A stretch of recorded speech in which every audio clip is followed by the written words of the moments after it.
Hey, Sean, I have been trying to create the perfect YouTube studio for like 8 years now, starting in 2016, 15 or 16. I've been in two different houses, I've been in three different office spaces. I've looked around and tried to find the perfect space and then tried to equip it so that it is nimble and efficient and looks good and reflects my personality and is easy to turn on and turn off and all this stuff. And at the end of 8 years, I'm in my basement with a camera on a tripod, a light, a microphone, some lights behind me, and then just all my stuff. And I realized that this is the perfect YouTube studio. And there's no one feature. If you clicked on this video, I absolutely baited you, and I'm sorry about that. But it's important that you hear this because it was important for me to be told as well. But for so long, I kept saying I can't keep recording videos because my studio isn't right yet. I don't want to really start creating all this stuff until I really get my studio right. Once my studio's right, then I can make all this content. But it turns out I'm pretty sure that the studio was just kind of an excuse to not create. It was an obstacle that I was putting in front of myself so that I wouldn't have to make the videos that I knew I needed to make. And I got hung up on, well, I don't have the right light. I need another light. I need a fill light. I need a hair light. I need whatever it is. I got hung up on all these different things, and I would watch other YouTubers and say, I want my studio to look like that. And I let that hold me back for a really, really long time. And so I know that I've made videos in the past about my studio setup and how it changes. And I don't think any one of them in particular is right.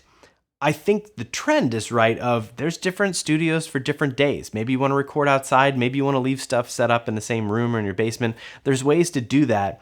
But at the end of the day, and I'm absolutely not the first person to say anything even close to this, but your content is what matters. And if it's good content, it doesn't matter if you have a shotgun microphone or a pencil condenser microphone or a lav or a site address condenser microphone. It doesn't matter what camera, what lens. It doesn't matter what lights. If the content you're creating is compelling, people will watch it. They watch because of you. They don't watch because it's polished. And there's no shortage of YouTube studio tutorials out there, and you could watch any of them and watch and decide what draws you to the studios that you like, because I would venture a guess that part of your influence in what kind of studio you like is based on the person that you like, the content that you like from that studio. And that tends to resonate with you. It's not a purely visual thing. It's how that visual thing meshes with the personality that you're attracted to. And so that's the key to all this content. And I wasted a long time in search of, on this quest for what is the perfect YouTube studio, and is this wide enough? Should I have a different lens on here? Should this be tighter? Whatever these little things are, I think I hid behind them for a long time until I realized that I just need to make stuff. And that's what makes me happy. And as I look back on all my studios throughout the years, as they've changed, and different ones I think look better than others, but the important thing in retrospect is that I made content in each of them. That there was never a setup where I was like, no, I can't record videos like this. And over the past few months, I sort of have gotten there. And I thought, as I'm leveling up, as I'm continuing to build on myself as a creator and as a person, my studio should evolve along with me. And somehow I got stuck in this rut, this obstacle of, well, I can't do anything until I do this. And it was just an artificial obstacle of my studio isn't perfect. And I don't have the time. I don't have the money to get this stuff to really build it out, to add acoustic paneling, to whatever future-proof perfection you're imagining for your studio. It's probably not going to matter. It's probably not going to matter unless you've got a huge budget and a big following. It doesn't matter. You got to come out here and make stuff and use your personality and your experience and share those things and be vulnerable. And that's what makes good videos. That's what makes good content.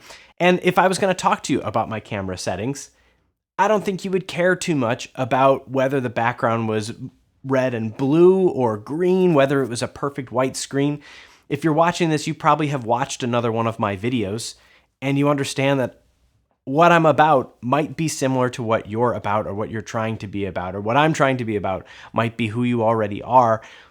There's a lot of things out there beyond what your studio looks like that are important and much more important than what your studio looks like. So if you're somebody that is waiting to make content until you really get all the gear you need for your studio, I have a feeling that once you get all the gear you need for your studio, you're going to find something else that's going to prevent you from making videos, because getting hung up on these little things and ignoring the fact that the content is what we need to focus on as creators is one of the easiest mistakes to make. It's one of the mistakes that all of us make from time to time, but it's one of the mistakes that if we can learn from it, and we can share with others when we do learn from it, hopefully we can all start creating with a little less friction.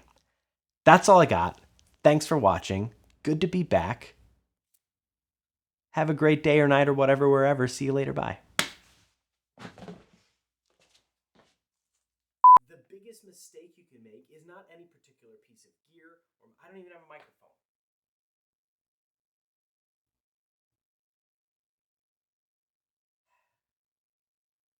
It's been a little while. I'm gonna go get a microphone.